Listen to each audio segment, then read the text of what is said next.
In this week's assignments, or rather in this year's and the previous years, a few of the questions are very much similar or exactly the same. So I'll be discussing only very few questions for today because that will be the repetitive of the assignment for this year's.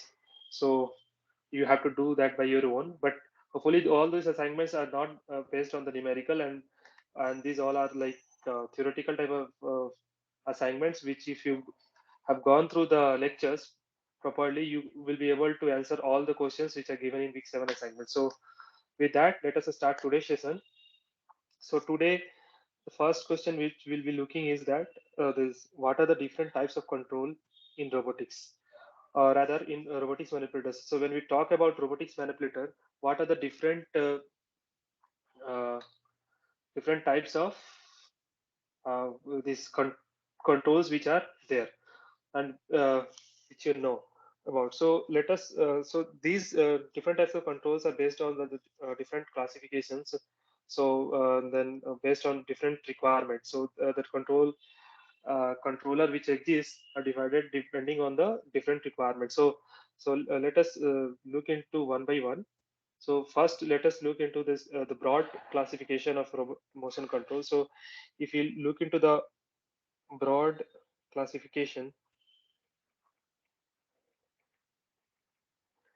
so broadly it is defined into two, or whether divided into two. One is motion based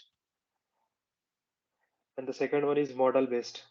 So as the name suggests, it is like defined in the same way as the name is written. So this is motion based. So here it is more like we have a robot, and then suppose we get q and q dot parameters from the robots or the interpreter, and these are given the feedback into control. So these are the motion parameters, and this we are giving to the controller, and then it's again fed to the robot, so that the it is given back to the robot and then to actuator, and this keeps on going such that it will we will achieve the goal. So this is known as motion based because it is based on the motions, and we are taking a feedback of the motions and then we are using it for the control. So these are, and examples of these are is pi, pid. These are all the examples of this type of motions, and these are generally called as pure feedback or sensor model. So these are pure feedback or sensor model basic, because we are here sensor model based because we are giving the feedback. So for feedback, so what is the position of the manipulator at that time, this all has to be sensed, and this should be again feedback to the controller so that it will realize whatever the desired uh, uh, we want, whether it is closer to the desired or not. If it is not, then how we can make the changes in the control so that we'll go to the desired. So that's why it is also known as a sensor model based or the pure feedback. So this is one which is known as motion based. The other is model based. So the model based is, as the name suggests, it depends on the models, and here you have to know the exact or accurate model of the system.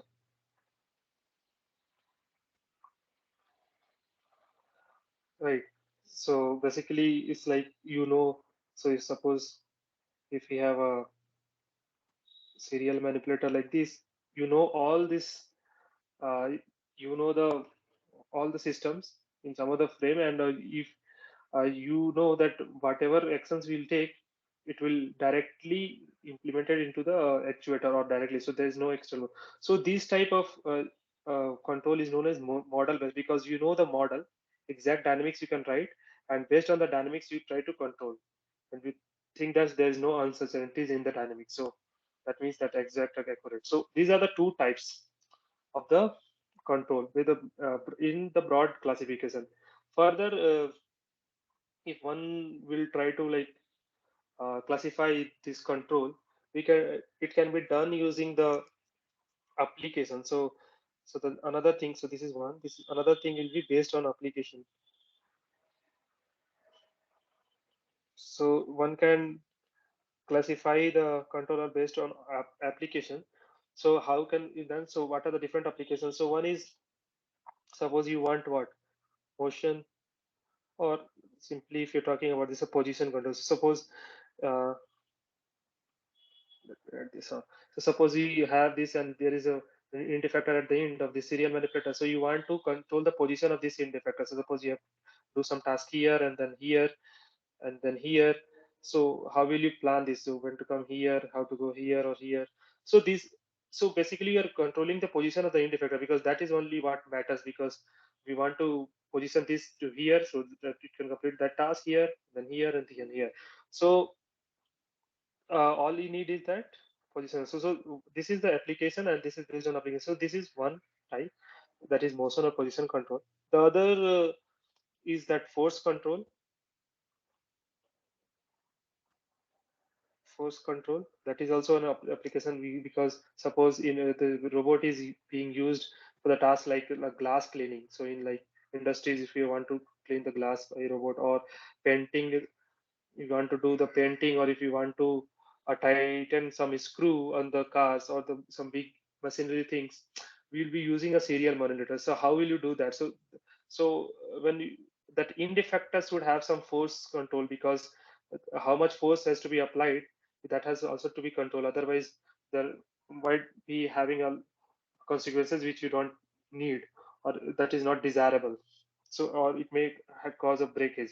So that is known as force control. So in that case we need to have a force control. So that is also an application kind of thing. So that is part of here. Then this hybrid control, third is hybrid control, that means combination of both, and that is hybrid.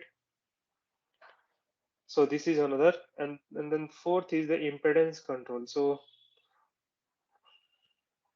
basically the impedance control means that we have a, when we have two systems, S1 or S2, and this S2 is bigger system and this is a smaller system, and but we use this smaller system to control the bigger system. And this is kind of like a haptic devices. If you have heard of haptic devices, like these are the future of robotics, where like in the haptic means that whatever, from at one place you'll be able to sense some things whichever is carried at very far place, and then based on that feedback you can uh, take some actions, or that will be given to the actuator at that big place. So these type of systems are these type of systems comes into the impedance kind of control, and this is a major near futures. And one of the, this is slightly different from the questions which are dealing here, but we can, one of the application, major application of the haptic device is like this, that's doctors. So suppose we have a doctor who is very, or very few doctors who are very specialized in some of the critical thing, but he or she cannot be present at all the places. But if somebody needs his or her service, he can use this type of technology such that, and he, maybe he will be somewhere else, but he can control or give the, or whatever the surgery or whatever he has to do, he can do it sitting from very far place. So that is the idea. So this will be coming in near future. Now coming back to the question, so these are the two different uh, categories in which we have different types of control. Now the third one is that based on the space, right? Now what do you mean by based on the space? Based on the space means that in which region or in which space we are working. That means one, two, you already know, that is joint space. So let me draw here again this serial manipulator. So if it is in terms of these thetas and theta dots, this is joint space. And then this type of control is known as joint space. That means we are controlling this joint space thing. And then we have a task space control. That means the control of the manipulator is done using the task space. That is this is actual space, if you think about that. And the third one is the sensor space. So this is new, but sensor space control. So this generally come into picture when there is a camera. So suppose if you have a camera and there's some robot. So in this camera frame, you can see this. So based on this camera vision, you can, in this vision itself, this is a camera frame of reference, and you can, in camera frame of reference, using the information of the camera frame of reference, you can control manipulator. So this type of control is called as sensor space control. So these are based on the space, right? So this is the third kind of category in which we can define a, or rather classify a control. And then the fourth one is nature of reference. So this is also a very crucial classification. So here we have this fourth one. Here what we have is set point control, and the second one is tracking control. So as the name suggests, you might guess that the set point control means we have to follow some set points. So suppose if it is given like RD, you want to follow RD. So no matter what, the end effector should always follow the RD, and this RD is constant over time. So this is known as set point control. That means it is constant over time. So suppose, for example, if in a industry, if you have to maintain some certain level of oil or something at in some of the use or application, those type of things can be into the set pointer control.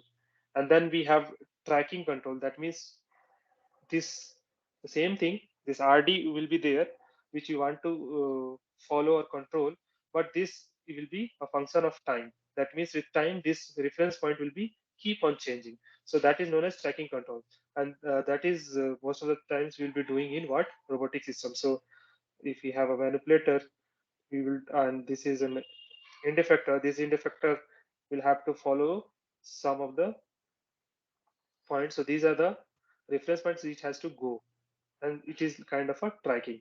So most of the robotics is comes into the tracking control. So these are the different types of control which exist in robotics. So I think I have covered almost all the types. So the first one is the broad classification. That means most of the control can be classified into motion or model based. Then I, based on the application I discussed, then followed by the based on the space, and then fourth, the final one is the nature of reference. So with that, let us move to the next question. So the next question is, Sir, hello. hello. Sir, at the time of writing, only your slide is visible, sir. When you take the pen, the slide goes blank. Okay, so now is Now visible, visible, right? sir. Yes, sir. What about this? Not Can you visible, show sir. question number two No, sir. now? Yes, sir. What about now? Is visible or not? Now question number two visible, sir. So I'm in question number two. What about now? Question number three, right? Yes, sir. Okay, okay. It's fine, I guess. Yes, sir. Okay. So you just tell me whenever you feel something like that, okay? Maybe this internet issue. Okay, sir. Okay. So now moving to the question number two. So the question number two is that what are the steps of a control design and what are the different objectives? So now, earlier question we have discussed the different types of controller. Now the next question is that now next question one should know, or the engineers should know, is how to now what are the steps in which you can design the control design, and what are the things which you have to look into when you are designing a controller. And the next is what are the different objectives. So for that, what to look is that, so let us look into the control design part. So control design. So when we want to design a controller, we should know these three things. The first one is the familiarization with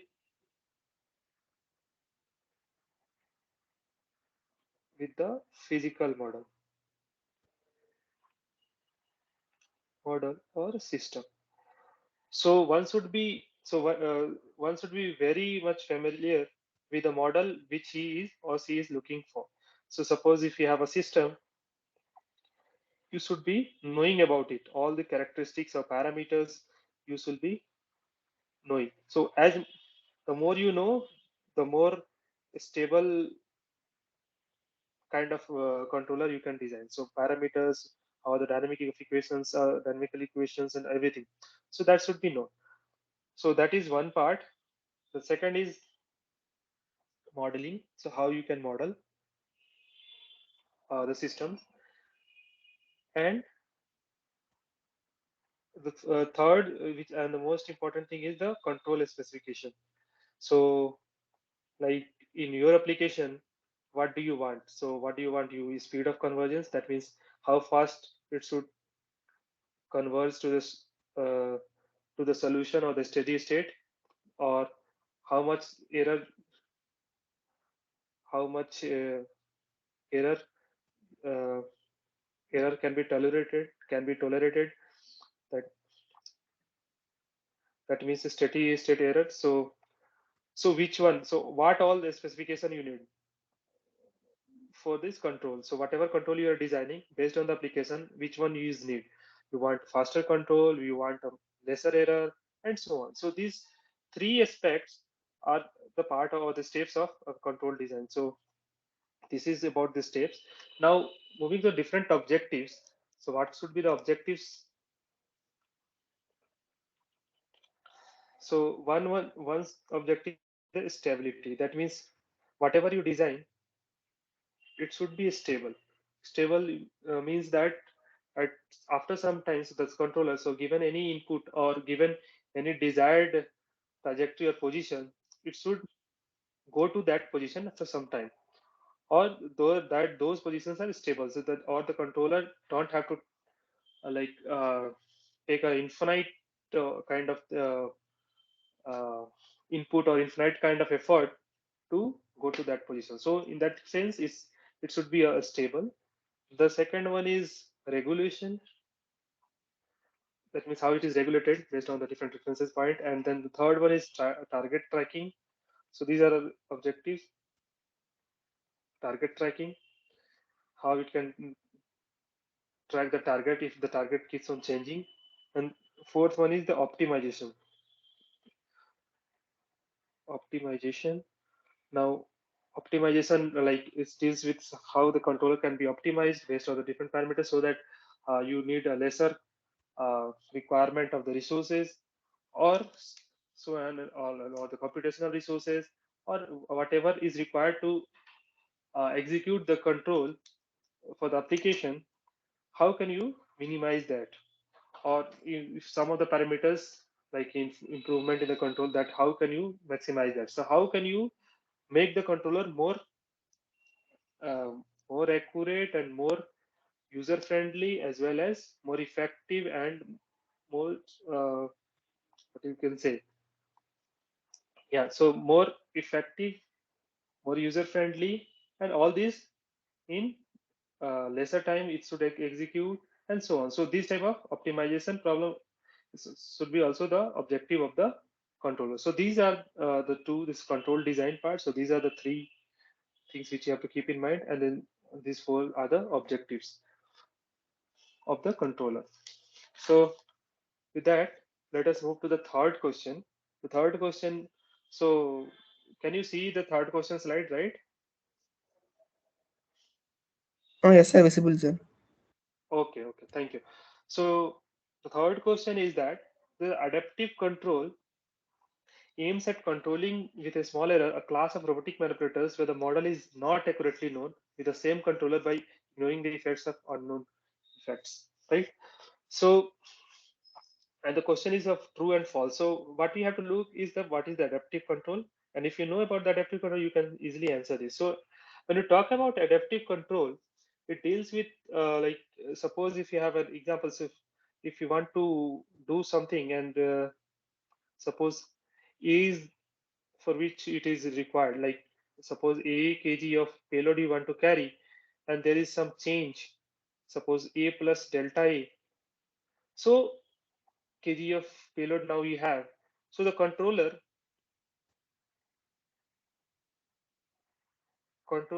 should take into the account of delta a, and it in fact should calculate what effect uh, this delta will a will have on system. and this effect on system will be again transferred to the controller to uh, make the changes or the control parameter so that it will uh, take into effect of delta H change, right? So for that, what we need to have this system, right? So and it should be very much accurate. Then only, depending on the change, we can calculate whether what is the requirement or what will be the effect on the system. So you must know the system. So the knowledge of the structure of the system is very much required in this adaptive control, and it should be precise. So this is the key points of adaptive control. So we have to look into this statement whether these two are available or not. So what he said is the model is required and it should be precise. So, but here is the model is not accurately known. That means this is saying that the model is not accurately known, and that means you don't know the precise model or the knowledge of the model. Then and there also you'll be able to control using adaptive control, which is not the case as we have based on this argument of the adaptive control the definition. So that means the statement here which is made is false. So if you see, the correct answer for this question is false. So with the same controller by ignoring the effects of unknown effects. And we can also use this term because saying that the same controller can be used by ignoring the effects of unknown effects, but which is not the case in the case for adaptive control. So using these two statements, we can say this false is the correct answer for this question. Now moving on, question number 4.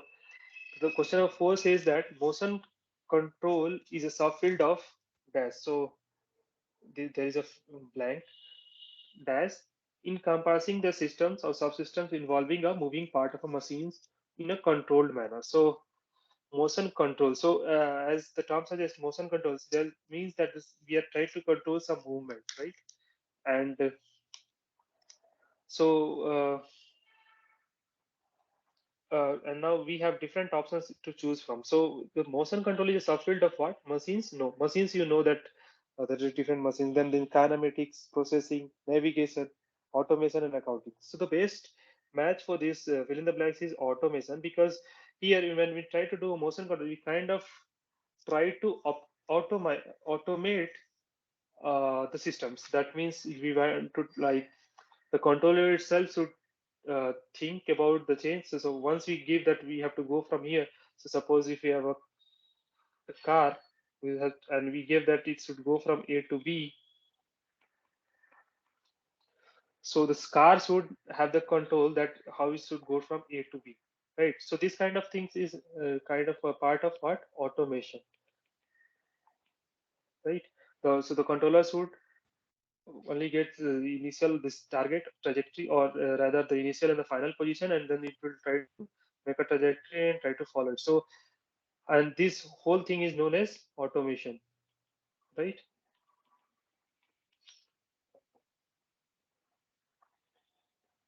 So when you talk about motion control, it is a kind of automation. So the correct answer will be automation.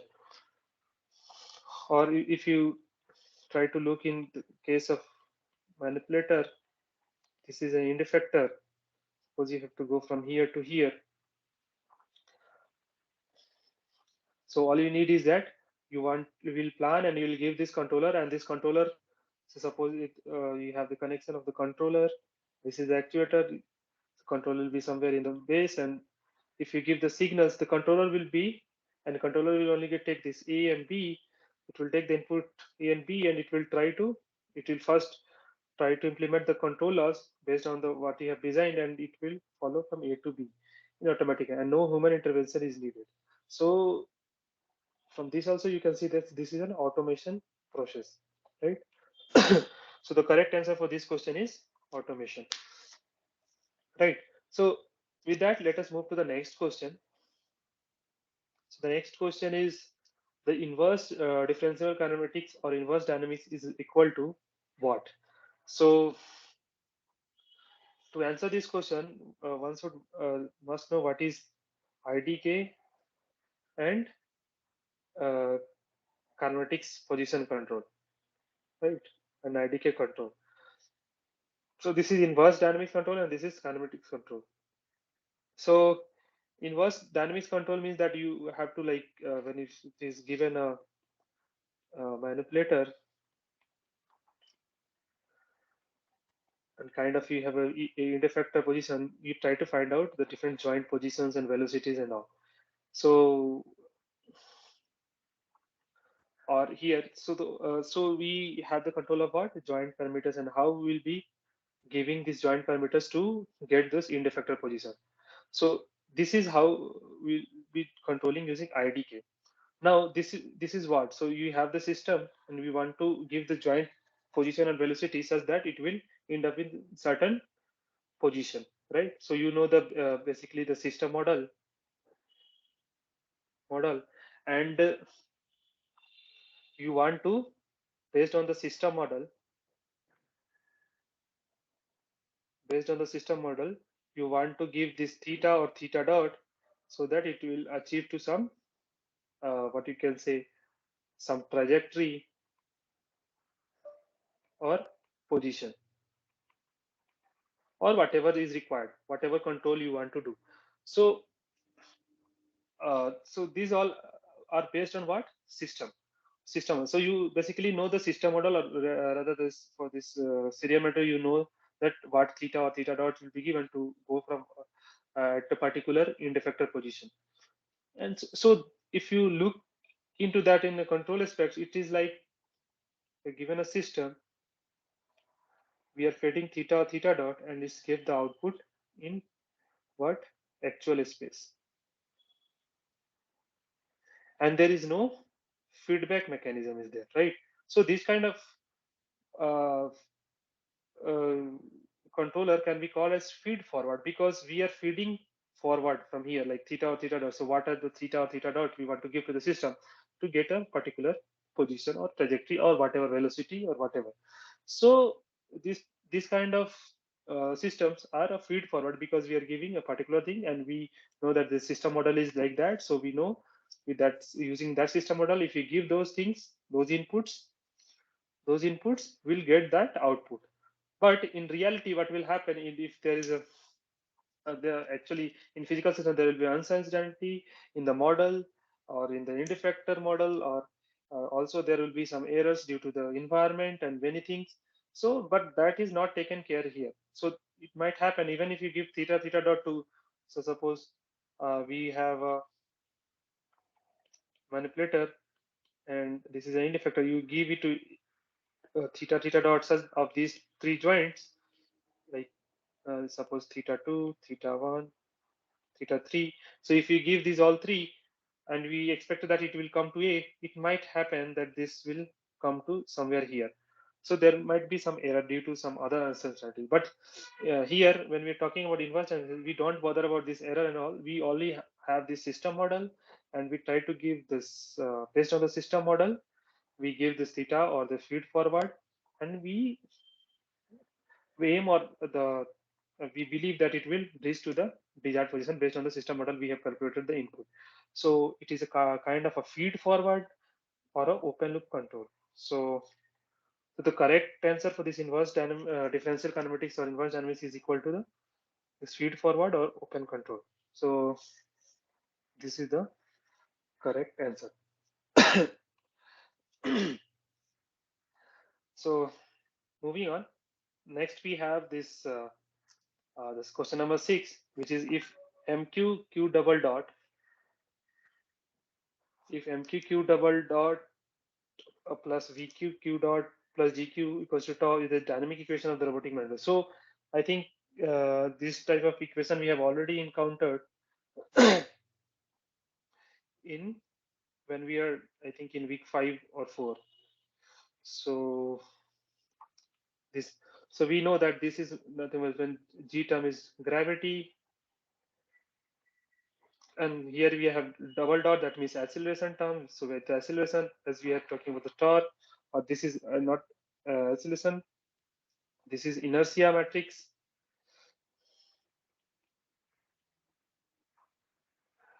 right? And when we have a q and q dot, this, so basically these all are what representation of torque based on the gravity and all those things. So when we have this torque term based on the q and q dot, these are nothing but centripetal or Coriolis term, right? For example, centripetal we have already mv squared by r, something like that for a given simple pendulum kind of thing, or given a if is some same if it is rotating in a circular, we know how this is a centripetal force, and similarly for Coriolis force. So these all things are a part of or modeled as in V in a general equation of or dynamical equation of a robotic manipulator. So this V term is centripetal or Coriolis forms, M is inertia, Q double is this thing, and GQ is M. Now let us look into the anti tau is torque. Now look into here. So here it says MQQ dot denotes the center. So you know that as we have discussed this is not the case, right? Then it shows that VQQ denotes the centripetal and Coriolis force. That is the case. So this is correct. And the third is GQ denotes the centripetal and Coriolis. No, GQ is nothing but the gravity. So this is not correct. GQ denotes the centripetal and Coriolis force terms. I think this is the repetition. So this is also not correct. VQ denotes the gravity term. This is not correct because gravity is represented by GQ, and MQQ double does denotes the gravity. So this is also wrong. So the correct answer for this question is PQ denotes the centripetal force, and G is nothing but gravity, and MQ is uh, the inertia force. So this is what we have for question number 6. Now moving on, we have question number 7. That is, the robust control of robots involves estimating the robot inertial or other parameters during execution and updating the control in real time to incorporate those estimates. So here we are talking about robust control. So in robot control, that involves estimating the robot's inertial or other parameters during execution and updating the controller in real time to incorporate those changes. But as you know, robot control is an overwhelming control, right?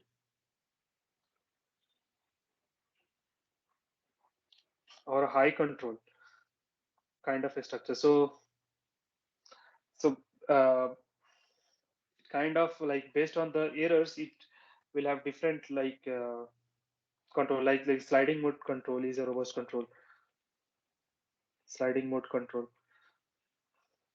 right? So based on different cases, it will have different control actions, and rather this kind of control action most of the time leads to the chattering effect.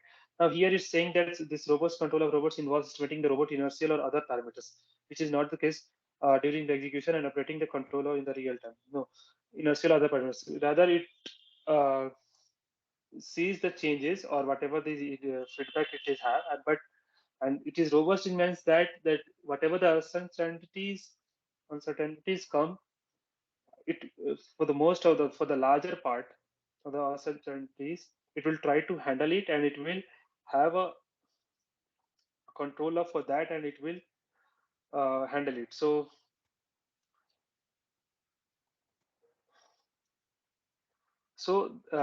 whatever it is written here is not correct. So here it's stating that estimating the robot's inertial and other parameters during the execution and updating the controller. So this is not the case. So actually, it's due to external force.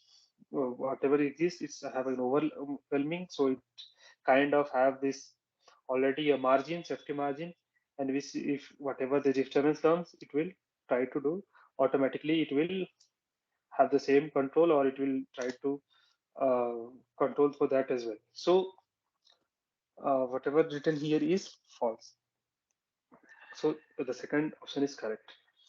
Now moving to the last question of today, that is, what are the different types of modern control in robotics? What are the types of modern control in robotics?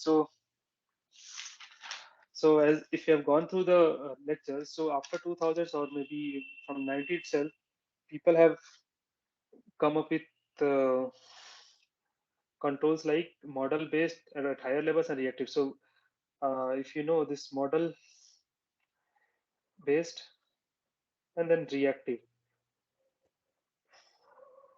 So reactive means nothing but sensor based. That means only based on the uh, feedback of the actuator. So whatever we are trying to achieve, whether it is there or not, that it will the system will have some sensors to sense it, and then again try to use that information to manipulate the control, or the controller will use that information to create another set of actions so that it will try to go to the desired position. So that is a part of reactive. In model, we have a model of the systems. We have accurate model, and we try to use that model, and we try to achieve that same target. But the modern control, the first aspects of the modern control or the types of motion controls are the mix of both, right? And this is known as hybrid control. So this is first part of the modern control in robotics, and basically these are divided into two levels. So suppose if we have this manipulator, and here is end effectors. The end effector are known as low level, and these are higher level. These higher levels are what? These are the system parts. So these are based on model. So and these are model based control. So these are designed as model based, and these are low level. So as this we have all the applications based on the end effector. So we have to sense the end effector position or whatever is required. There should be sensors. So these are low level, and it can be of a reactive based control or other feedback control. So this is one of the types of modern control. The in 2000 onwards, we have the second kind of which people have come with, that is probabilistic probabilistic control. Now, if we go to the first part, that is model based and reactive, we have that most of the time the sensors will be not accurate, not necessarily accurate, that much accurate, or the model which we have for the like first type of model, it might not be always accurate, right?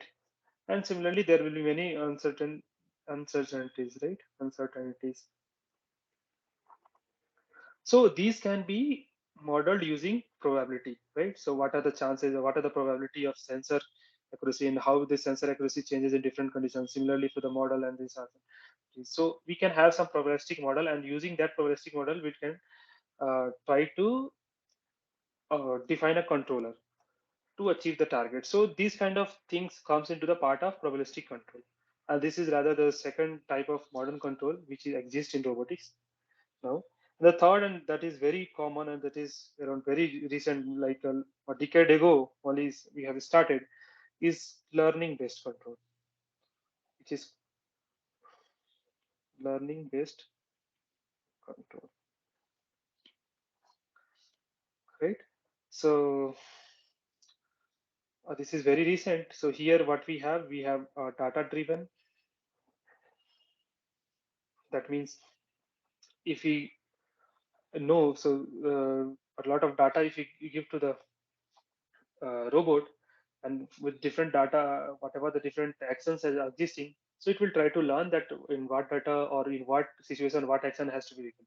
And then we can, after that, after the training, we can give some other data which has not been given to the robot, but this kind of action which has to be taken is somewhat be fed earlier using the training data. And so based on that, it will try to choose, based on the learning, it will try to choose the action. So that is known as data driven.